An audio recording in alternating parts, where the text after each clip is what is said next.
après vous présenter quelques composants d'un réseau. Par la suite, je vais vous présenter les topologies, les différentes topologies des réseaux.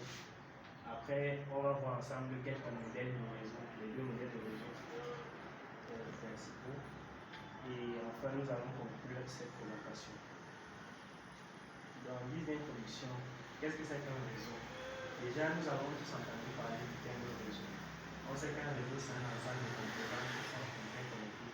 Et on peut parler du réseau dans différents contextes. On peut par exemple parler d'un réseau humain, un réseau social, un réseau de neurones. Mais dans ce cas, on va parler d'un réseau informatique. Alors, qu'est-ce que c'est qu'un réseau informatique? Un réseau informatique, c'est n'est-ce pas l'ensemble des ordinateurs et des périphériques interconnectés entre eux afin de partager les ressources et échanger les informations. L'architecture d'un réseau définit la structure et l'organisation de ses composants, ainsi que les règles et les différents protocoles qui régissent les communications. Donc, dans cette présentation, nous allons voir ensemble les différentes topologies, nous verrons les différents composants, quelques exemples de modèles, et je vais vous présenter également un petit matériel que j'ai à ma disposition ici. Donc, composants d'un réseau. Alors, un réseau informatique est composé de plusieurs éléments qui travaillent ensemble pour permettre la communication et partager les ressources. Déjà, comme composants, nous avons les ordinateurs et les périphériques. Les ordinateurs, voici par exemple les ordinateurs, et comme périphérique, vous avez les imprimantes, les claviers, la souris, la manette de jeu, les mémoires, les connexions, les unités centrales. En fait, ce sont ces ensembles de périphériques qui constituent les composants, l'un des composants d'un réseau informatique. Comme deuxième composant du réseau informatique, nous avons les équipements réseau. Ici, là, vous avez par exemple un routeur, vous avez un switch, vous avez ici là les modems qui permettent de partager la connexion et se connecter à Internet. Donc les switches acheminent les paquets de données entre les réseaux.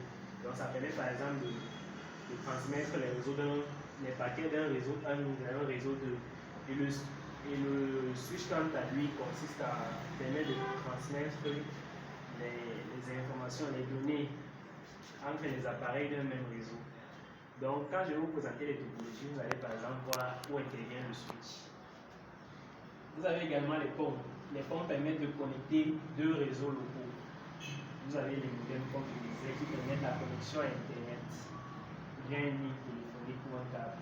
Donc, à côté de ça, nous avons les supports de transmission. Comme support de transmission, vous avez par exemple là les câbles coaxiales, la fibre optique, les câbles Ethernet. Voici par exemple un câble réseau. Voici également un petit exemplaire de câble réseau que j'ai ici. Donc c'est en fait ça qu'on utilise pour la connexion réseau. Là par exemple c'est un câble avec le port RJ45.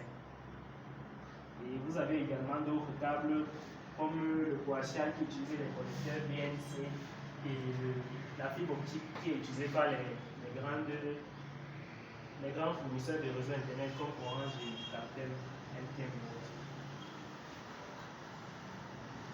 Donc, une fois les composants présentés, nous allons à présent parler de quelques topologies réseau. On entend par topologie la disposition physique des appareils sur un réseau. Donc, on veut savoir comment est-ce qu'ils sont disposés dans le réseau. Donc, ici, là, vous avez la topologie en bus. Le trait bleu du milieu, c'est ça qu'on appelle un bus. Chaque périphérique est connecté sur le bus. Et maintenant, comme avantage de cette topologie, c'est facile à mettre en œuvre, donc c'est simple à mettre en œuvre, c'est économique. Mais ça peut également présenter les inconvénients suivants. C'est difficile à étendre et maintenant, si le bus rencontre un problème, tous les autres périphériques peuvent être affectés. En deuxième topologie, vous avez la topologie en étoile. Voici maintenant d'où intervient le switch. Le switch permet de transmettre les paquets de données entre les différents périphériques.